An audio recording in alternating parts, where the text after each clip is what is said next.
السلام علیکم ناظرین، بولم 161 کے پارٹ 2 میں خوش آمدید۔ کائی قبیلے میں عثمان صاحب سردار یعقوب اور ابراہیم صاحب سے کہتے ہیں، جب تک ہمارے پاس آپ جیسے صدران ہیں ہمیں دشمنوں کی ضرورت نہیں ہے۔ دیکھیں آپ کا غرور، آپ کی آرزویں آپ کو کہاں لے آئی ہیں، کس کے لیے؟ صرف اقتدار کے لیے؟ بتائیں بدلے میں کیا ملا؟ صدران اب آپ کے پاس کیا ہے؟ چلیں ایک بات بتاتا ہوں، ان زمینوں میں آپ کے حکم کی اب کوئی قیمت نہیں، صرف ہم یہاں ارد گرد تجارت کریں گے، سب کچھ ہمارے ماتحت ہوگا۔ بورسا، ایزنی، قسطنطنیہ، مشرق سے مغرب اور مغرب سے مشرق، میں نے تمام تجارت روک دی ہے، کوئی تجارت نہیں کرے گا۔ تو سردار یعقوب کہتا ہے، آپ اس طرح کا کچھ بھی کر کے کیا ہماری تجارت کو روک سکتے ہیں عثمان صاحب؟ آپ کیسے روکیں گے؟ جواباً عثمان صاحب کہتے ہیں، مجھے لگتا ہے کہ آپ کو سمجھ نہیں آئی یعقوب صاحب، وہ تمام کاروان جو آپ اپنی سرزمین سے بھیجنے کی کوشش کریں گے ان پر حملہ کیا جائے گا۔ یہ سن کر سردار یعقوب کہتا ہے، یعنی آپ بازنطینیوں کے ساتھ مل کر ہمارے خلاف اعلان جنگ کر رہے ہیں؟ جو باتیں آپ نے ابھی کی ہیں وہ سب جنگ کا سبب بنیں گی عثمان صاحب۔ تو عثمان صاحب کہتے ہیں، رک جائیں یعقوب بے، رک جائیں، میں نے اپنی بات مکمل نہیں کی، ایسی چیزیں ہیں جو آپ نے نہیں سنی۔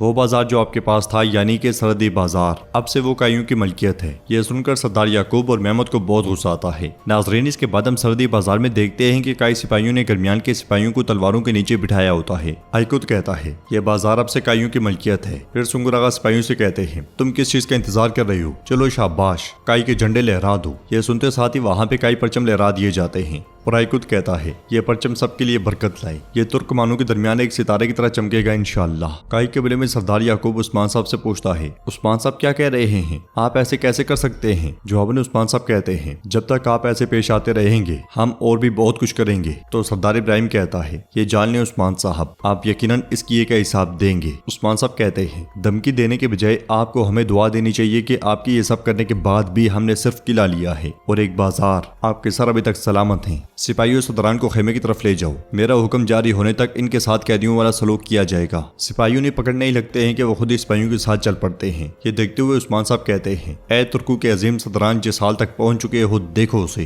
اس لیے میں ایک سپاہی آ کر کہتا ہے، میرے حضور، دور دراز کے علاقے سے آنے والا کوئی شخص آپ سے ملنا چاہتا ہے۔ عثمان صاحب کی اجازت دینے پر ایک شخص آگے بڑھتا ہے اور کہتا ہے، میں آپ کے لیے ترک سرزمین سے سلام لایا ہوں۔ جواباً عثمان صاحب کہتے ہیں، تو آپ دور دراز علاقے سے آ رہے ہیں؟ ہاں، ہمارا سلام بھی قبول فرمائیں، بتائیں کیا کہنا چاہتے ہیں؟ تو وہ شخص کہتا ہے، ہم نے آپ کی جہاد کی کوششوں کے بارے میں سنا ہے، ہم آپ کے پیچھے شانہ بشانہ کھڑے ہونا چاہتے ہیں۔ یہ سن کر عثمان صاحب خوش ہوتے ہوئے کہتے ہیں، آنے والا ہر شخص ہمارے پیچھے کھڑا ہونا چاہتا ہے، میرے پیچھے نہیں، یا ہم میرے ساتھ کھڑے ہو جائیں۔ جواباً وہ شخص کہتا ہے، ہمیں آپ راستہ دکھائیں عثمان صاحب، وقت آنے پہ آپ کے مقصد کے لیے جان تک قربان کرنے سے نہیں گھبرائیں گے۔ عثمان صاحب کہتے ہیں، ماشاءاللہ ماشاءاللہ، کوئی جا رہا ہے تو کوئی آ رہا ہے، ہماری سرزمین میں آپ کو خوش آمدید، خوش آمدید، خوش آمدید۔ ادھر ہم دیکھتے ہیں کہ الجے کو نور اور بران کے ساتھ ایک ندی سے بھاگ رہا ہوتا ہے اور بھاگتے ہوئے کہتا ہے، آج فتح کا دن ہے، آج فتح کا دن ہے۔ اس لیے میں کچھ نقاب پوش انہیں چاروں طرف سے گھیر لیتے ہیں۔ یہ دیکھ کر کونور پوچھتا ہے، تم لوگ کون ہو؟ ہمارے راستے سے ہٹ جاؤ۔ تو پیچھے سے گھوڑے پر سوار ایک کمانڈر آگے بڑھتے ہوئے کہتا ہے، الجے، میں تمہیں قسطنطین پالیورگوس کے پاس لے جانے آیا ہوں۔ یہ سن کر الجے کہتا ہے، میرے پرانے دوست کو سلام۔ تو کونور پوچھتا ہے، یہ قسطنطین کون ہے؟ وہ ہم سے کیا چاہتا ہے؟ مگر الجے جواب دیے بغیر کمانڈر کے لائے ہوئے گھوڑے پر سوار ہو جاتا ہے اور آگے بڑھتے ہوئے کہتا ہے، میں عثمان کے لیے واپس آؤں گا، یشل وادی جاؤ، میں وہاں آ کر تمہیں سب کچھ بتاؤں گا۔ یہ کہتے ساتھ ہی الجے ان کے ساتھ چلا جاتا ہے۔ انہیں جاتا ہوا دیکھ کر بران کونور سے کہتا ہے، یہ ہماری آنکھوں کے سامنے بھاگ رہا ہے، کونور یہ لوگ کون ہیں اور کہاں جا رہے ہیں؟ چلو ان کے پیچھے چلتے ہیں، یہ ضرور کچھ برا کریں گے۔ تو کونور کہتا ہے، ہم انہیں گھوڑے کے بغیر کیسے پکڑیں گے بران؟ اس کے علاوہ پیچھا کیا تو ہم بے نقاب ہو جائیں گے۔ یہ گیدڑ یقیناً اپنے گھونسلے میں واپس آئے گا، بہت جلد سب کچھ فاش ہو جائے گا، اس کی سانسیں گنی جا چکی ہیں۔ ناظرین، اس کے بعد ہم کائی قبیلے میں دیکھتے ہیں کہ سردار گندوز اپنے سپاہیوں سے کہتے ہیں، گھوڑے تیار کرو سپاہیوں، ہمیں بہت سے کام کرنے ہیں۔ اس لیے میں علاؤدین اور اورحان ان کے پاس آتے ہیں اور علاؤدین ان سے پوچھتا ہے، کیا آپ کے پاس تھوڑا وقت ہے؟ جواباً سردار گندوز کہتے ہیں، آپ نے عثمان صاحب کی بات تو سنی لی ہوگی، ہمیں بازنطین کو بورسا میں لشکر بھیجنے سے روکنے کی ضرورت ہے اور میں چند قبیلوں کی تعمیر کے لیے سکاریا جا رہا ہوں۔ اگر آپ نے کچھ زیادہ اہم بات نہیں کرنی تو بعد میں کر سکتے ہیں۔ وہ جانے ہی لگتے ہیں تو علاؤدین کہتا ہے،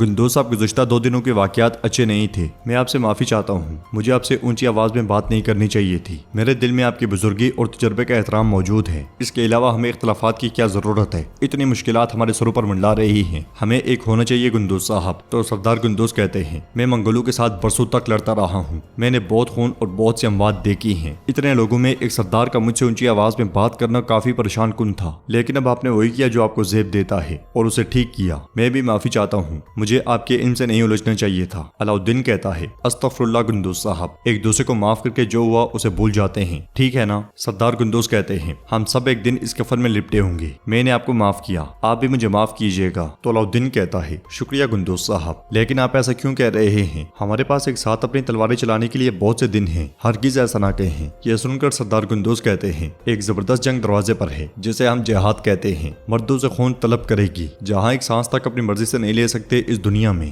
آج ہیں تو کل نہیں ہوں گے، امانت اس کے مالک کے سپرد کرنے کا وقت کون جان سکتا ہے؟ تو ارحان کہتا ہے یقیناً ہم نہیں جان سکتے، تو اس لیے ہم اپنی زندگی سپرد کرنے کے وقت تک خود مختار ہو کر خوش رہنے کی کوشش کریں گے گندوز صاحب۔ گندوز صاحب کہتے ہیں آپ دونوں کا شکریہ، اچھا تو فریضہ انتظار نہیں کرتا، تو میں ایک دوسرے کو اور میری بیٹی ایلچم کو تمہاری امانت میں سونپتا ہوں ارحان، ایک دوسرے کے ساتھ ایک وجود بن کر رہنا، مت بھولنا، ایلچم کا تمہارے علاوہ کوئی نہیں ہے۔ جواباً ارحان کہتا ہے پریشان نہ ہوں گندوز صاحب، میں اپنی جان قربان کر دوں گا لیکن ایلچم کو نقصان پہنچانے کی اجازت ہرگز نہیں دوں گا۔ یہ سنتے ساتھ ہی سردار گندوز گھوڑے پر سوار ہو جاتے ہیں اور ایک نئے مقصد کے ساتھ روانہ ہو جاتے ہیں۔ ان کے معاف کرنے پر علاؤالدین اور ارحان بہت خوش ہوتے ہیں۔ سردار خیمے میں عثمان صاحب ہولوفرا سے کہتے ہیں ہولوفرا اب تمہارا ذکر کردہ یہ اہم معاملہ کیا ہے بیٹی؟ تو ہولوفرا کہتی ہے میرا فریضہ مکمل ہو چکا ہے، میں اب قبیلے سے الگ ہونا چاہتی ہوں عثمان صاحب۔ تو بالا خاتون کہتی ہے ہولوفرا تم ہماری بیٹی ہو، تمہارا فریضہ ہو یا نہیں تمہاری جگہ ہمیشہ یہاں موجود ہے، اور تم بتاؤ تم کہاں جاؤ گی؟ عثمان صاحب کہتے ہیں اچھا تو اس سب کے پیچھے ارحان اور ایلچم کے ساتھ کوئی مسئلہ ہے؟ جواباً ہولوفرا کہتی ہے میں جب تک یہاں ہوں ان کی ازواجی زندگی کے درمیان ہمیشہ سیاہ نشان بن کر رہوں گی، اور میں ان کی خوشیوں کو نقصان نہیں پہنچانا چاہتی، شروع سے ہی ہم تینوں کے لیے میرا چلے جانا بہتر تھا۔ عثمان صاحب پوچھتے ہیں کیا تم قسطنطنیہ جانا چاہتی ہو؟ تو ہولوفرا کہتی ہے نہیں، اگر آپ کی اجازت ہو تو میں آپ کے بورصہ فتح ہونے تک وہاں کی عبادت گاہ میں رہنا چاہتی ہوں، وہ بازنطین کا دل ہے، میں قبیلے سے الگ ہونے کے باوجود بھی آپ کی مدد کرنا جاری رکھنا چاہتی ہوں۔ یہ سن کر بالا خاتون کہتی ہے تم بہت عرصے سے ہمارے ساتھ ہو بازنطینی یہ جانتے ہیں، یہ بہت مشکل ہوگا۔ ہولوفرا کہتی ہے میں انہیں یقین دلاؤں گی کہ آپ نے مجھے دھوکہ دیا اور مجھے باندی کے طور پر استعمال کرنا چاہا۔ جواباً عثمان صاحب کہتے ہیں ہولوفرا ہم جانتے ہیں کہ تم کتنی بہادر ہو، لیکن ہم تمہیں اس طرح کے خطرے میں نہیں ڈالنا چاہتے۔ تو ہولوفرا کہتی ہے آپ نے میرے لیے بہت کچھ کیا، میں کائیوں کی مقروض ہوں، آپ کے ایک دن بورصہ کو فتح کرنے تک میں اپنے فریضے کو پورا کرنے کی خوشی کا تجربہ کرنا چاہتی ہوں، برائے کرم مجھے یہ کرنے کی اجازت دیں۔ ہولوفرا کے بار بار اصرار کرنے پر عثمان صاحب مان جاتے ہیں اور کہتے ہیں بیٹی اللہ تمہاری حفاظت فرمائے۔ یہ سن کر ہولوفرا خوش ہوتے ہوئے بالا خاتون سے گلے ملتی ہے۔ جنگل میں سردار گندوز سپاہیوں کے ساتھ آگے بڑھ رہے ہوتے ہیں کہ اسی لمحے بازنطینی انہیں گھیر لیتے ہیں۔ یہ دیکھ کر وہ ایک دم سے گھوڑے سے اتر جاتے ہیں اور پوچھتے ہیں کون ہو تم؟ مگر بازنطینی سوال جواب کیے بغیر ہی حملہ کر دیتے ہیں اور جلدی گندوز صاحب کی ٹانگ زخمی کر کے انہیں گھٹنوں کے بل لے آتے ہیں۔ پلک جھپکتے ساتھ ہی گندوز صاحب کے سارے سپاہی مارے جاتے ہیں اور کمانڈر وہاں پہ آتا ہے تو گندوز صاحب کہتے ہیں ہم نے اس کتے کو اتنا غصہ دلایا ہے کہ یہ ہم پر گات لگاتا ہے، تم کون ہو اور کیا چاہتے ہو؟ جواباً کمانڈر کہتا ہے پریشان نہ ہو، تم مجھے جان جاؤ گے۔